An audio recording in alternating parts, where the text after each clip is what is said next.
exploring Apeitheia, Apeiths, Apeitheo, in contrast to Hupakoe, Hupotage, Peitho, Hupakoe, Peithatcheo, and Hupakoos in biblical and classical Greek context. The lexicon of ancient Greek provides profound insights into human behavior, particularly in the realm of obedience, trust, and disobedience, as evidenced by a complex interplay of terms such as Apeitheia, Apeiths, Apeitheo, Hupakoe, Hupotage, Peitho, Hupakoe, Peithatcheo, and Hupakoos.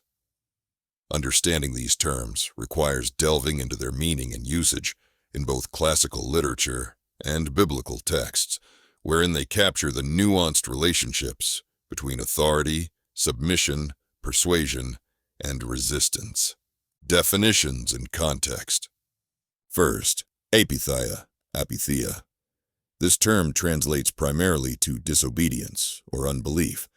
In both classical texts and biblical scripture, it is often used in contexts reflecting a refusal to obey or trust authoritative commands or divine directives.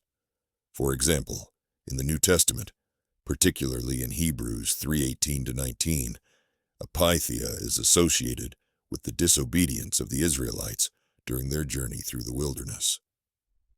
Second, Apeiths, Apeithis.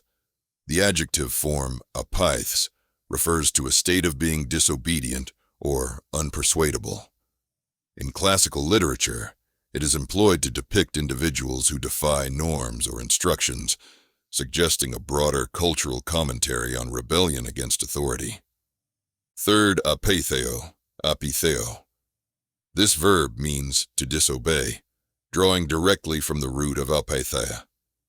It indicates an active choice against compliance, whether in social, political, or religious contexts. Conversely, the related terms Hupakoe, Hupotage, Peitho, Hupakouo, Peithatcheo, and Hupekoos offer a rich tapestry of meanings underlying obedience and submission. First, Hupakoe, Hupakoe, meaning obedience. This term signifies the act of hearing under authority.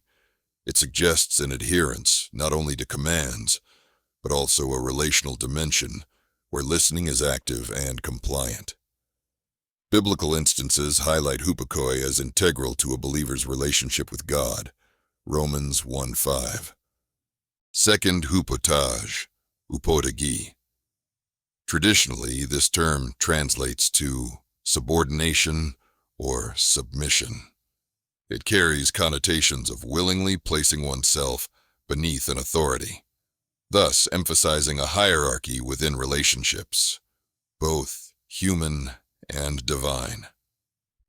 Third, Peitho, Peitho. To persuade or convince, Peitho underscores the role of influence and rhetoric in relationships. Classical texts might engage with this in political discourse, while biblical references reflect divine persuasion that leads to faith and obedience. Fourth, Hupakouo, Hupakouo. This verb encapsulates the notion of hearing and responding appropriately to authority. It not only signifies auditory reception, but also implies a commitment to act in accordance with what is heard. 5. Peithatcheo, Peithatcheo. Though usage may vary, this term generally implies a form of persuasion that results in submission or compliance, often employed in rhetorical contexts or discussions of ethics. Sixth, Hupakoos, Hupekoos.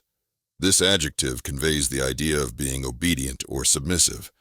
It emphasizes a characteristic of compliance, suggesting that obedience is an intrinsic quality of an individual.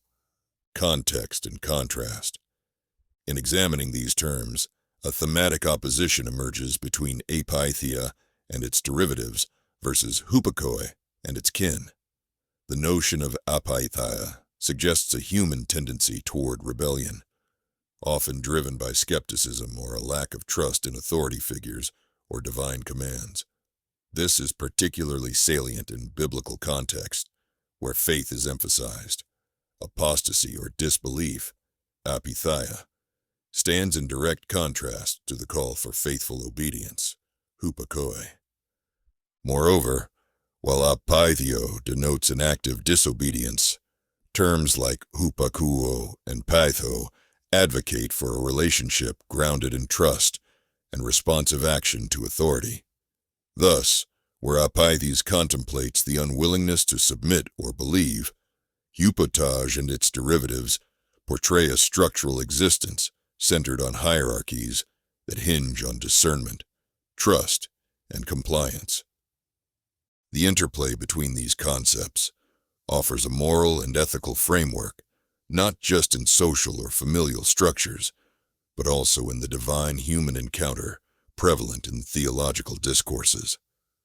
The tension between obeying authority versus the rebellion against it illustrates core principles of human existence and spirituality that resonate through the ages. Conclusion. In conclusion, the exploration of Apeitheia and its derivatives relative to terms emphasizing obedience, Hupakoe, Hupotage, highlights significant dichotomies present in both classical and biblical texts. These terms reflect varying attitudes toward authority and compliance, shaping our understanding of individual agency in relation to external commands. As such, they encourage a deep reflection on the nature of trust, the authority of both matriarchal and divine figures, and the consequences of disbelief and rebellion within human experience. The study of these concepts invites not just intellectual inquiry, but also moral consideration, relevant to contemporary dialogues on authority and obedience in society today.